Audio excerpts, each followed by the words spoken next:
Hi friends, நம்ம இன்றைக்கி என்ன ஸ்பெஷல் பார்க்க போகிறோம்னா மீன் குழம்பு எப்படி செய்கிறதுங்கிறத பார்க்க போகிறோம். அருமையான சுவையான காளா மீன் குழம்பு எப்படிங்கிறத பார்ப்போம். அதுக்கு தேவையான இன்க்ரீடியன்ட்ஸ் என்னங்கிறதையும் பார்ப்போம். வாங்க வீடியோக்குள்ளே போகலாம். மீன் குழம்புக்கு தேவையான இன்க்ரீடியன்ட்ஸ், நான் காளா மீன் எடுத்திருக்கேன். மண்டையும் வாழையும் போட்டு மீன் குழம்பு வைக்கலான்னு சொல்லிட்டு அதுக்கு தேவையானது சின்ன வெங்காயம் அரைஞ்சி வச்சுருக்கேன், கருவேப்பிள்ளை, தக்காளி, பச்சை மிளகாய், 4 பூண்டு பல் எடுத்து வச்சுருக்கேன், புளியை கரைச்சி வச்சு எடுத்து வச்சுருக்கேன். அதில் தேங்காவோட சீரகமும் போட்டு நைஸாக அரைச்சி வச்சுருக்கேன்.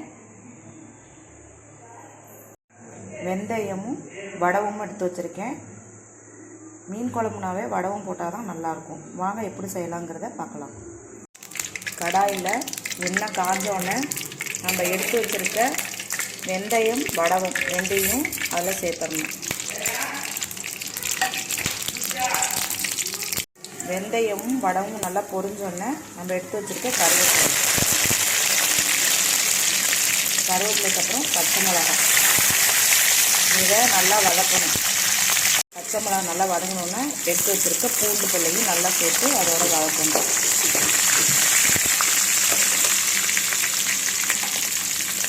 பூண்டோட சின்ன வெங்காயம் எடுத்து வச்சுருக்க சின்ன வெங்காயத்தை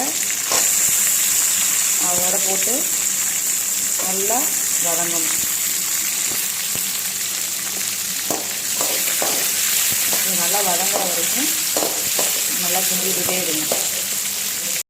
சின்ன வெங்காயம் நல்லா வதங்கினோன்னே எடுத்து வச்சுருக்க தக்காளியையும் அதோட சேர்த்துக்கணும். இதே நல்லா சின்ன வெங்காயத்தோட நல்லா வதக்கணும். தேவையான அளவு உப்பையும் சேர்த்துக்கோங்க.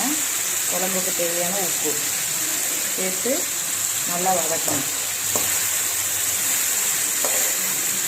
இந்த தக்காளி வெங்காயம் எல்லாம் நல்லா வதங்கிட்டு இருந்தோன்னே அதோட கொஞ்சோண்டு மஞ்சத்தூள் சேர்த்து நல்லா வதக்குங்க.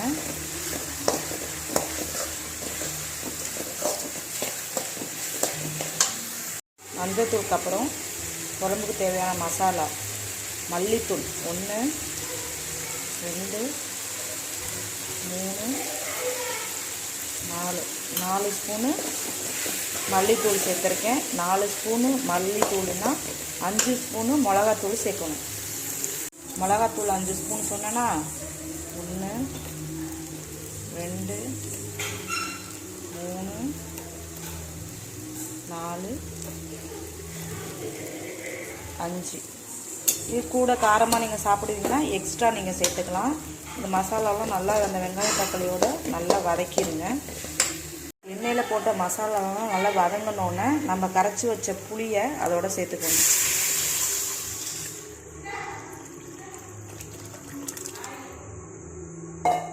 சேர்த்து நல்லா கிண்டி விடுங்க.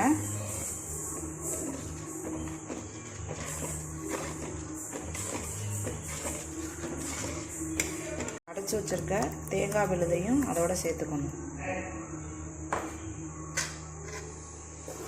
நல்லா கொதித்து வரணும்.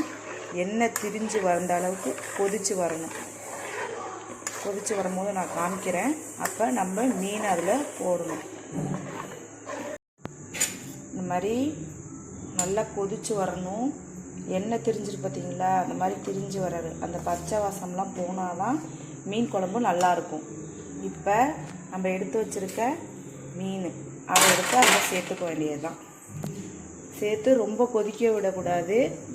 ஒரு கொதியிலையே எடுத்துடணும், இல்லைன்னா மீன் உடஞ்சிரும்.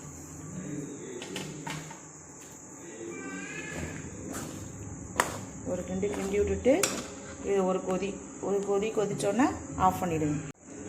சுவையான மீன் குழம்பு ரெடி. இதை நீங்கள் சாப்பிட்டு பார்த்துட்டு லைக் பண்ணுங்கள், ஷேர் பண்ணுங்கள், சப்ஸ்கிரைப் பண்ணுங்கள்.